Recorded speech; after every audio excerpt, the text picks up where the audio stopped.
Welcome, Shayda. Thanks so much for taking time. Thanks for having me. I'm really thrilled to be in conversation today. Fantastic.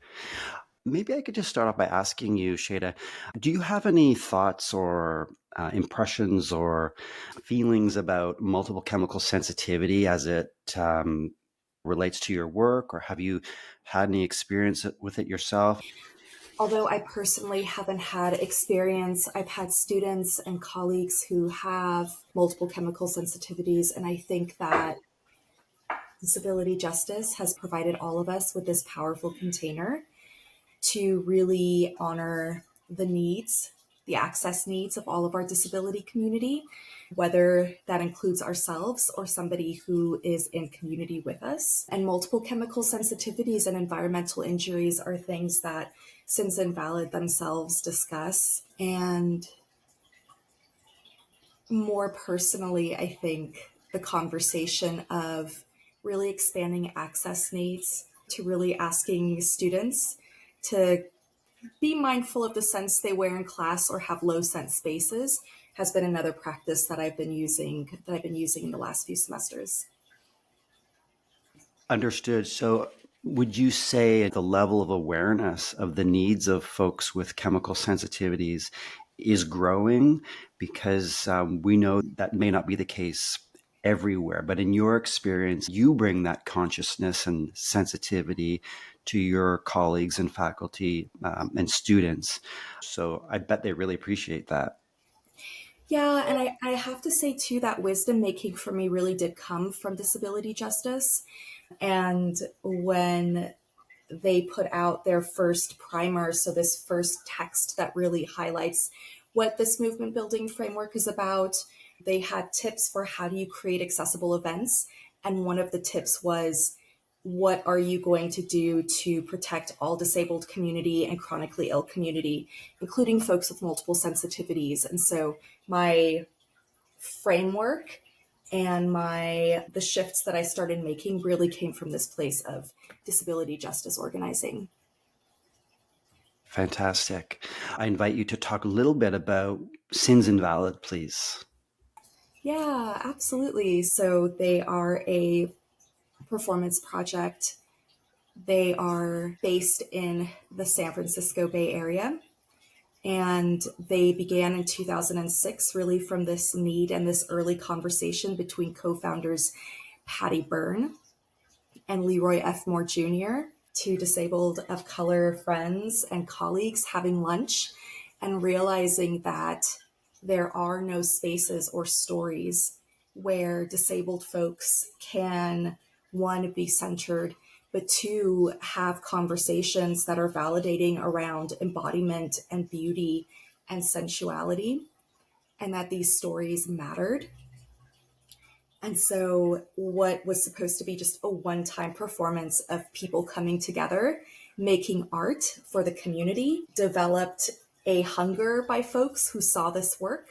And they've been creating art and performance work ever since in conjunction with disability justice activism.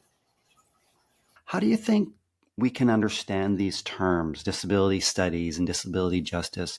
What do they really mean on a day to day level for folks who are navigating the world with invisible illness?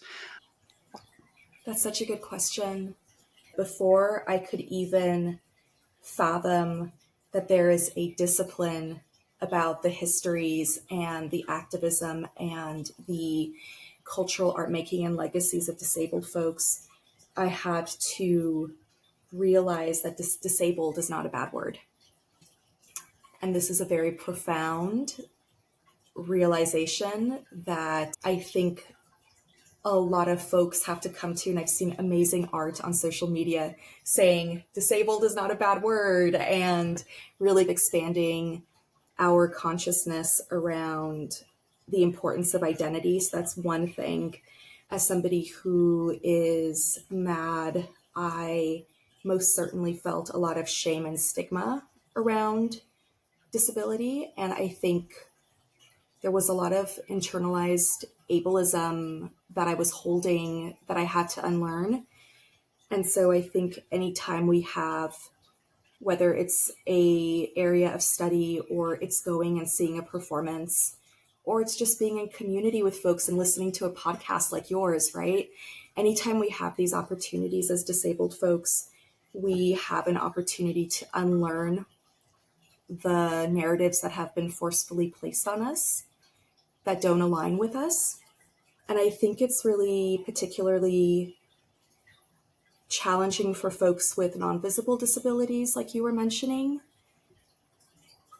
I think it's particularly challenging because even for myself, the main image, and I think for most folks, the main image of disability is the wheelchair. I'm thinking of like disabled parking. This is the visual indicator of what disability means, and it's always associated with something physical. So I know that for myself and for my students, naming our needs is often interpreted as we have to prove that we have access needs, we have to prove that we're disabled, and that burden of proof is problematically placed. So you're also making me think too about the need for cross disability solidarity, for an expansiveness of understanding that not all disabilities are visible. And what does that mean as we move through this world? Yes. You mentioned the term MAD, MAD. Would you like to help me understand that term, please? To talk about psychiatric disabilities, the phrase mental illness is often used, and as a way to move past simply diagnosis and a medical way of looking at our body minds. Folks in Canada began a movement to say, what if our madness was actually a point of pride? And what if it could be a political center from which we organized? So Mad Pride parades began, and they were really guided by psychiatric survivors, folks in organizing, disability justice folks. And so I use this word to honor that lineage, that our identities can be political and can hold power, as opposed to sometimes using language that really strips us of our autonomy and our power. This is amazing. It's the first time I've heard it, and it's really moving and fascinating. So thank you for helping me understand it.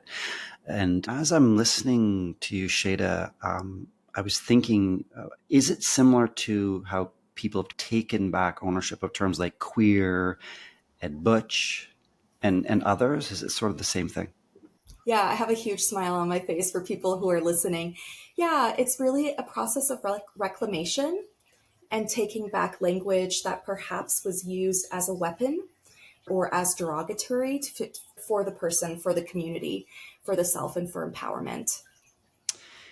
And if we go back a little bit, you were talking about the term disability, and there's power in owning that language. Is there power in using that word? For me personally, there is. And I'll back up by saying first that I do introduce myself on the first day as a disabled faculty member, and that our students are going to be taught by disabled folks, and it's important for them to know this. But I think there's power in this naming, because then that's, I've noticed, opened up such generative space for folks to say, I've never shared my access needs. I've always wanted to, but I felt shame around them. And so for me personally, I do think there's a lot of change making that we can happen once this naming occurs. And yet also I do want to name that I think, so I was contingent faculty for 9 years on my campus, and I held a lot of anxiety around disclosure because, quite frankly, I wasn't sure if I would still have a job if I disclosed. And so I do want to acknowledge that naming is powerful, but when a person does it, how they do it is so attached to what they're navigating on a daily basis, what they have access to, what their privileges are or lack thereof. And so it was important for me, and it wasn't something I was able to do right away. Yes, I hear you. Is it harder for people to talk about being disabled when the disability is invisible? I've been thinking a lot about this. My gut answer is yes. It's interesting because I realize that I've always had this pattern. If my anxiety is elevated, if my depression or my racing thoughts are elevated, I would often tell employers that I have a cold and I can't come in, or I have a migraine, I can't come in. Seemingly to say that if it's something physical, it will be believed and honored and the permission for rest will be granted, versus if it's something that is not visible, there's that difficulty or that challenge around it. So for myself, the answer would be yes.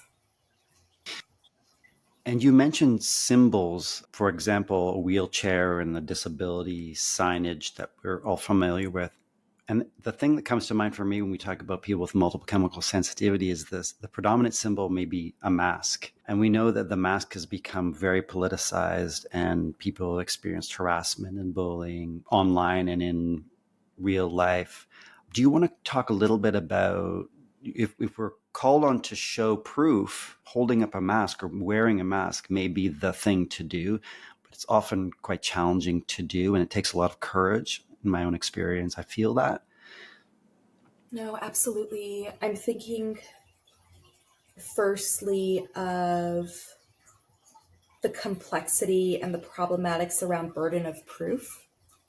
And then I'm also thinking about, yeah, this complexity that you're speaking to about, let me show you by masking, let me show you by using a cane, let me show you by using my wheelchair.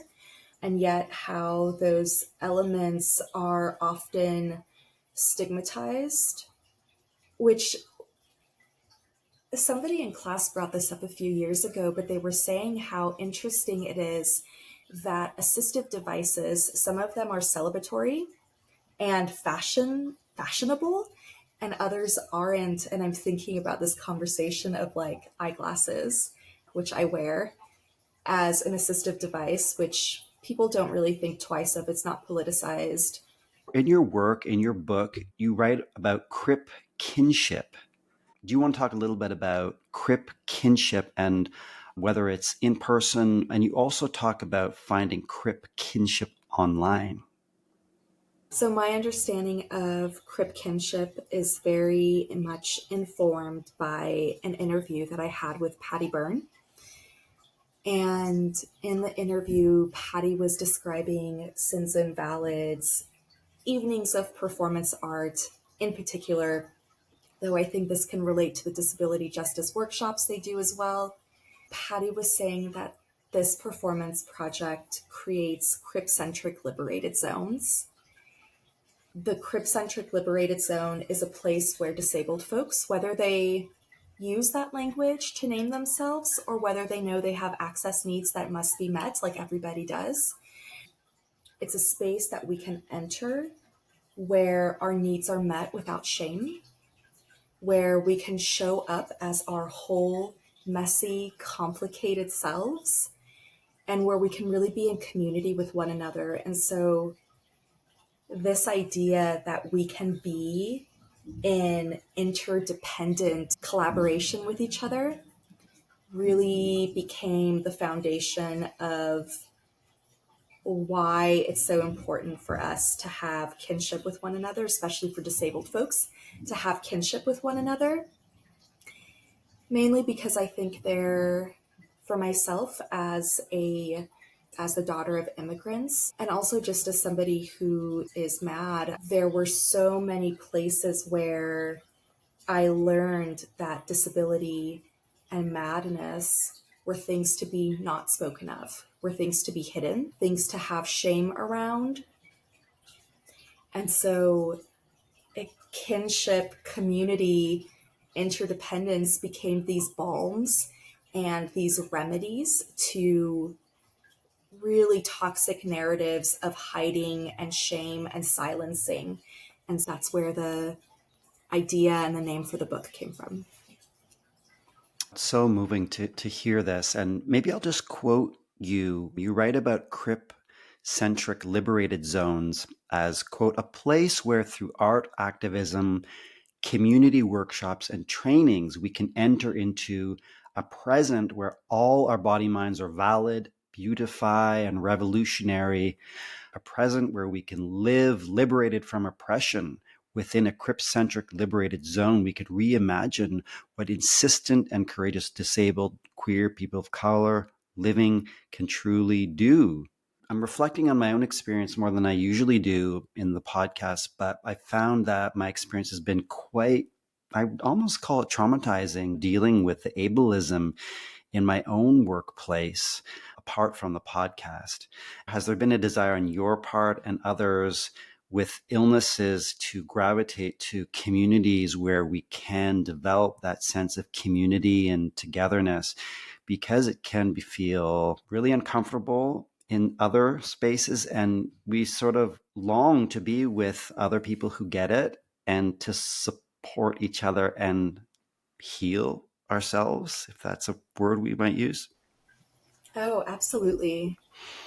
One of the things that I think disability community has also really empowered me with is looking at where ableism, for lack of a better word, just right now it's coming to me, infiltrates our daily lives. And I'm really beginning to understand how time is ableist.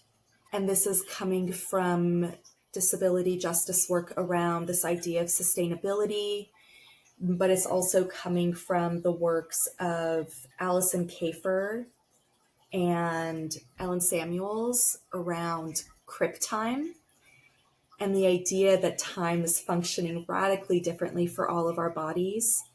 And that's just one small thing that has made a profound shift in my life that came from that community. Wow, it's so revolutionary Yeah. hearing you talk about this. You also write about the need for urgency for change at this moment, and for people who are not affected by disabilities or illness to participate. And you write, those of us who are most privileged need to humble ourselves now and learn from those who are most marginalized, from those who have struggled through and who refuse erasure. The reality of living is that at some point, we are all going to be disabled. We might be temporarily disabled. It's a unique fluid category in that way. But it is radically important that the tenets and the disabled living practices around, for instance, time or sustainability or interdependence that are so critical to disabled community, it is radically important that everybody engages in those. And for instance, in the Disability Justice Primer, there's a section that says how to organize an accessible event. And one of the first points is ask people what their needs are. If you have a protest, the elders and the disabled folks will set the pace of the protest. And I really consider this to be a metaphor for how we need to move through the world, the wisdom-making lessons that non-disabled folks can access and learn from disabled community. And then also, too, in thinking about privilege, I need to also acknowledge that on the one hand, I'm here talking to you and I'm able to teach because of the work of the mainstream disability rights movement that began in the US and developed, especially in the 60s and 70s. And at the same time, that movement was very white centric, focused a lot on physical disabilities. And so, in thinking about privilege and who is left behind, that's where disability justice comes from. In realizing that, oh, yeah, we need to talk about and we want to talk about how race intersects with disability, how gender and sexuality intersect with race, that intersect with disability, etc. And so, really being mindful of the privileges we carry, I think, is essential. It's something I try to do in my work. I let my students know that I have the privilege and the safety to be able to tell them that I have a disability, for example. Oh, yeah. Oh, I totally understand. And one of the aims of the podcast was I've never really said it out loud, but to recognize my own privilege and to center as much as possible the voices and experiences of people from all different backgrounds, and also recognizing, and we could check in together about this, that majority of people with multiple chemical sensitivity, people impacted by environmental injustices, are Mm, majority women, and Black women, Indigenous women, people who are economically disadvantaged. Would you like to talk a little bit about that? It doesn't have to be specifically about MCS, but how are racialized women and gender minorities, sexual minorities impacted by disability injustices? sure. Oh, the first thing that comes to my mind is environmental racism because of legacies of white supremacy and redlining the spaces we are forced to occupy as a community of color in particular. Proximity to waste, proximity to brown zones or schools that are built on sites of waste. Yeah, I'm aware of how our legacies of racism, classism intersect to create tangible mind body impacts that are outgrowths of environmental racism and what that is doing to our communities and to our body minds. Shayda, you write about dreaming and dream work and future. Would you like to read how you explore dreaming and dream work from your book, please?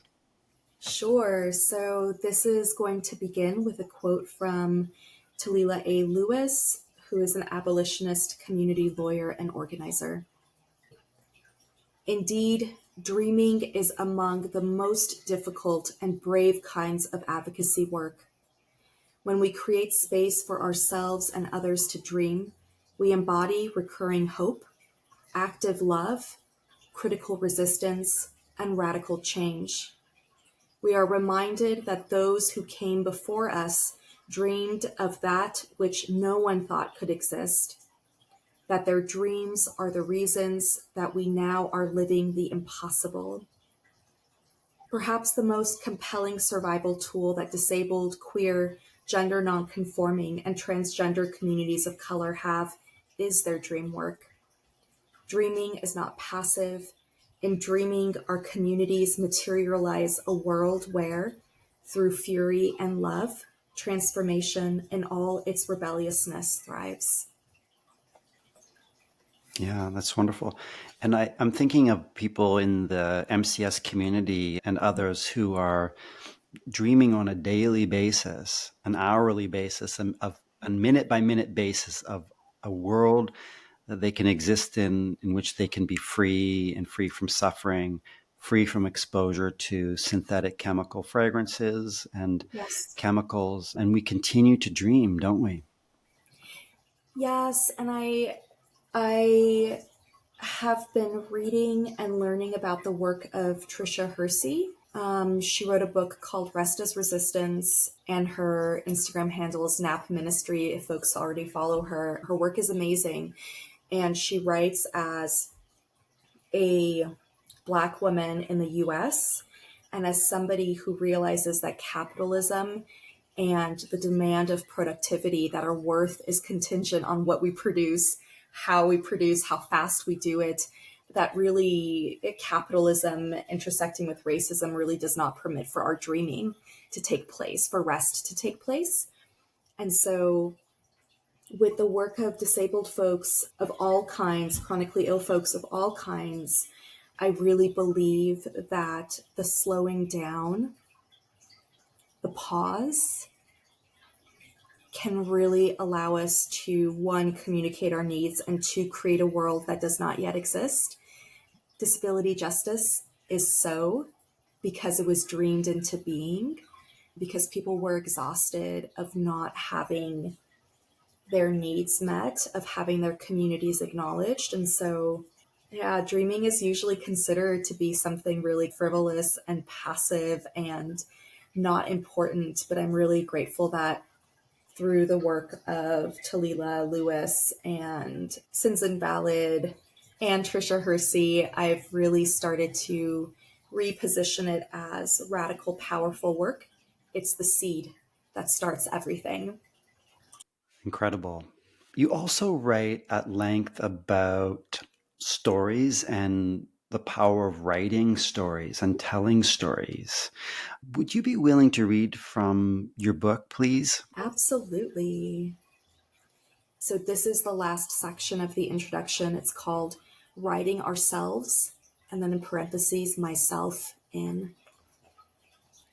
In writing this book, I have thought a lot about what can happen when we tell our own body mind stories, when we resist erasure and write ourselves in. How can telling our body mind stories instigate change? How do we alter our timelines and collaboratively create new futures when we learn our histories and share our body mind stories? How does our relationship to ourselves change when we proclaim our body minds in all our rolling, limping, drooling, frenetically stimming, and mad glory? Would you be willing to talk a little bit about your own personal journey? Yeah. Oh, I'd love to. Anytime I do this practice of telling my own story, there is, because of the persistence of ableism, saneism, there's a lot of palm sweatiness that starts to happen.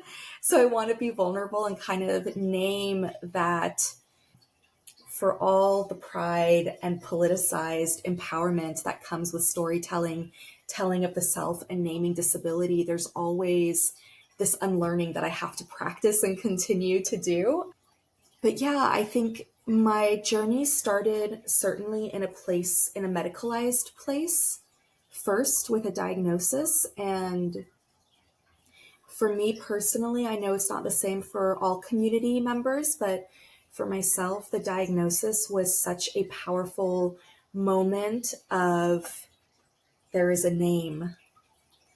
And for some reason, as a young person, I was diagnosed with manic depression when I was 17.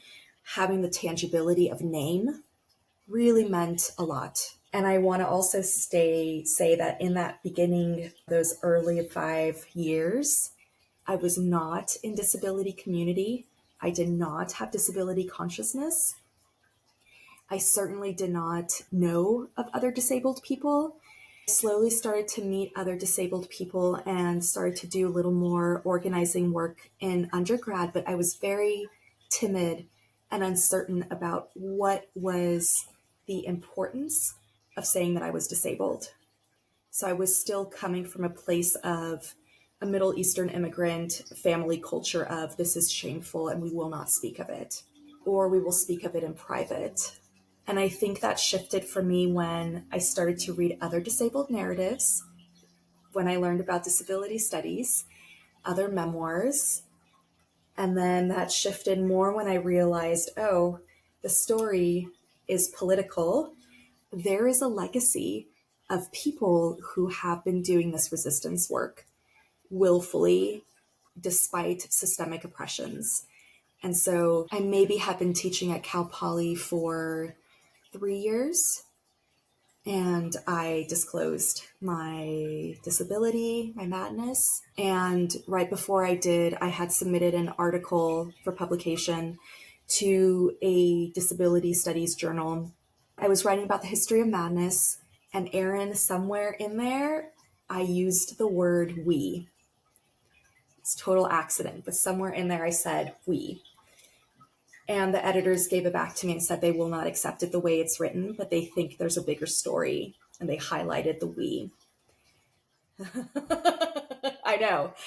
And I went to my advisor and I said, will I still be hired if I write this? And they said, you'll still be hired where you will be valued and want to teach. So I disclosed professionally in that way before I graduated in my Ph.D. program. Mm-hmm.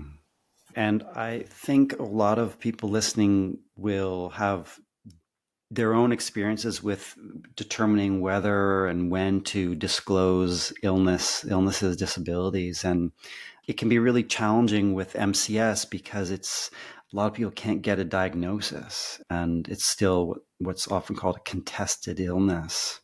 I'd like to invite you to read from your book, please, where you quote Alice Wong, a disability activist and scholar. Yes. Before we can enter ourselves in stories, before we can become familiar to ourselves once again and embark upon a new route, we first need to learn how to love our body minds. Alice Wong communicates this best when she writes, quote, "There is power in storytelling. Before I can even tell you a story, you need to love and praise yourself. You need to say that I do have a story, that I do matter," end quote. Inhabiting our body-mind stories requires reflection. It requires the realization that our stories are valid and valuable, that they deserve to be told, and that they carry so much more than our forced, ableist narratives of shame. It is a decolonizing act to lean into this reality and to remember ourselves past the history of colonization and extracted economies, past eugenics, the limitations of the medical industrial complex, and past ableism's mandates. To use storytelling as a way to move past into a transformed, disabled, queer of color future where all our body minds matter is disability justice and its love work. Yeah, how have you experienced that? How's it going? Loving yourself? How's it been? It has been, it's a work in progress. It's a work in progress. I think as somebody who is living in the US in the 21st century, who has moved through multiple intersecting experiences as a student, as an educator, as a person of color, as a queer person, I think the process of love work, self-love work, always has a semicolon attached to the end of it, meaning it's never finished, meaning that I often forget these powerful lessons because of ableism and saneism and racism, all the isms. And it's because of the love of my community and my wife and my friends that I'm able to remember and push back against the silencing impacts of oppressive systems that make us, or that are intending to make us, very distant from the word love, especially love of self. In your book, you write about creating space to tell stories. Disability stories is a way that we remake the world. I'm interested in learning more. And again, I'd like to invite you, if you're willing to read from top of 51. Absolutely. So this is and I'm going to read Leah's quote, Leah Lakshmi Piepsna Samarasinha's quote. They're explaining their first experience at a Sins Invalid show. The first thing I noticed was the audience. I had never seen an audience like that before. There were so many disabled people. There were so many people using different adaptive devices. I was going on a night where there was ASL interpretations, so there were tons of deaf folks and hard of hearing folks. There were people who were stimming, people who were using MCS masks, and there were people who were so queer, so trans, and so Black, and so brown all at once. It changed my world to see that that was a community that was possible. I had never seen that, never. Leah's description identifies another important gift of Crip-centric liberated zones: recognition, validation, and healing. Serving as zones for liberation, Sins Invalid's performance communicates not only that disabled queer of color body minds exist, but beyond that, they are active storytellers, meaning makers, artist activists that cultivate collective liberation together. And I think that's what storytelling can do, if only for the radical potential that as disabled folks we name ourselves. And I think this is a very important piece because often I feel like our experiences are spoken for by our doctors, our psychiatrists, spoken for via stereotypes in media, movies, spoken by and for our families. So stepping into this space, I think, is a really powerful way to push back against that tendency of silencing that often happens by ourselves, but also externally. And Sins Invalid afforded people a possibility of coming together with people with disabilities of all kinds. And you noted MCS masks, people wearing MCS masks, and people with other disabilities, and lots of different kinds of people.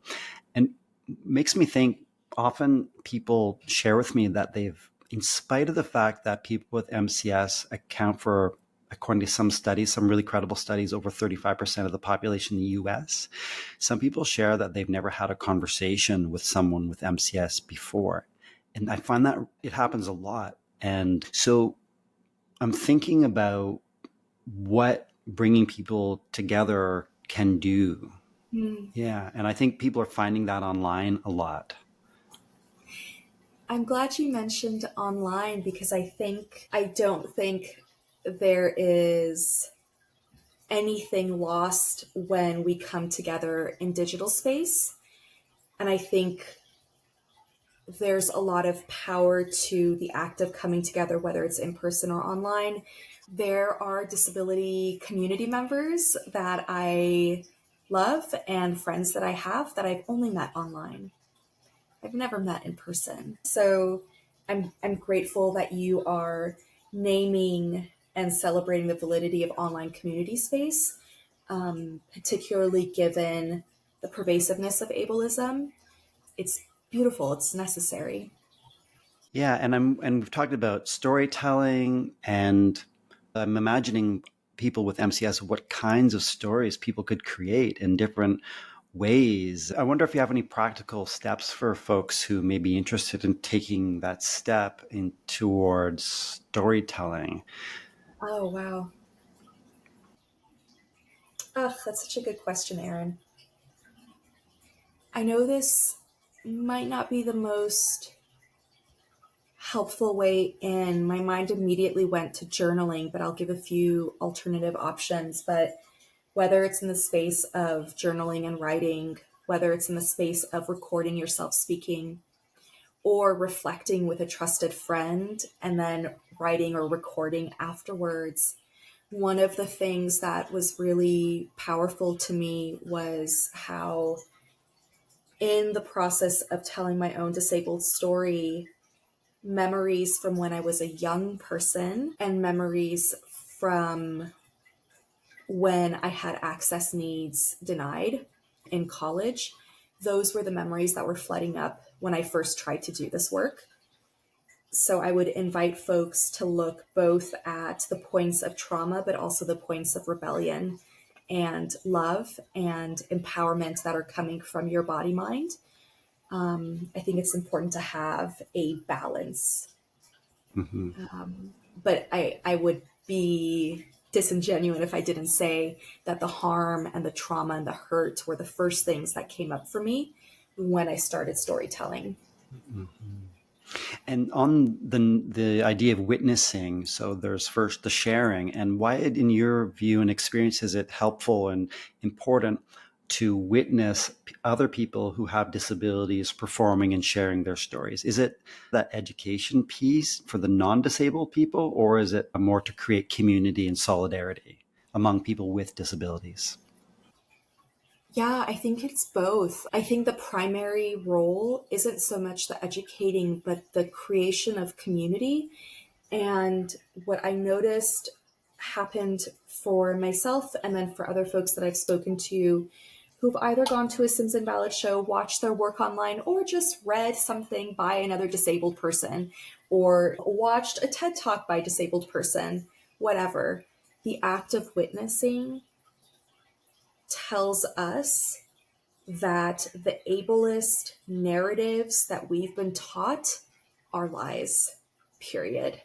And I feel like that frequency that we then adopt, that joy that we're not the only ones, the realization that our body mind stories have value and that the silencing has been hurting us, those are the things that are amplified when we bear witness. Those are the spaces that are opened. And absolutely, yes, it is a form of welcoming to non-disabled community that you might know of other systems of oppression like sexism and racism. You may have never heard about ableism, and it too will impact your life. Welcome. Yeah, but more than anything, it was for me, my first moment of witnessing was this mind blowing moment of not the only one. I'm in a digital space and I have found the people. If my majority norm was non disability, witnessing allowed me to see that there's more community out there than I thought. I want to ask you, I'm witnessing, and maybe others are, maybe you are, I'm not sure, the pushback, at least online and in person, against whether it's what people call the left or definitely against transgender people. I've even experienced people who I really respected in my own workplace talk about wanting to support dismantling ableism. That's their words. But on the other hand, saying it's too much of a burden or an inconvenience, and they're not willing to do it, even though it excludes people with disabilities. And I found that really challenging and puzzling and difficult to contend with.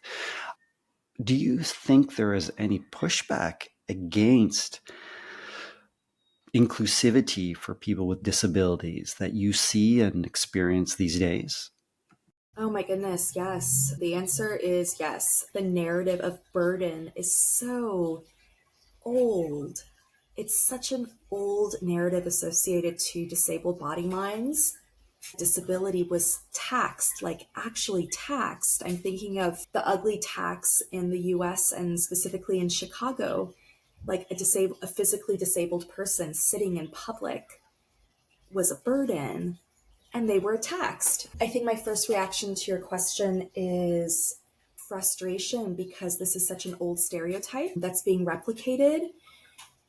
And I think for myself, I'm noticing this in the classroom when I hear from students that their access needs are being denied in the classroom because maybe their accommodation, and I'm saying this with a smile because I can't believe it, but their accommodations are too much of a burden. And so the response to that is, well, we're just not going to do it. And so I'm definitely seeing pushback and resistance to cross solidarity movement to creating truly interdependent classrooms at the university because of this narrative of and this stereotype of you are disabled, you are a burden. Your access needs are a burden to how I teach, for example. Yeah. Would you like to read your invitation? Sure, sure. I would love to. This is the end of the book, and this was the hardest part to write. It's called You Are Invited. Dear giddy dreammaker, dear future seeker, dear Cripkin, what direction will your yet-to-be map take you? How will you support your body mind and the body minds of others as you embark on this journey? What elements are a necessity in your expression of body-mind reclamation, recognition, and storytelling? How will you integrate disability justice into the practices of your everyday living and organizing? You play an active part in creating crip-centric liberated zones and microcultures of love. You do that. Pause to ask yourself what your microculture of love looks like. What does it feel like? How does it nourish you? How can you create a path of interconnection between your place of flourishing and the next person's? What are the gifts only you can bring? I end with these questions and offer them to you as starting points.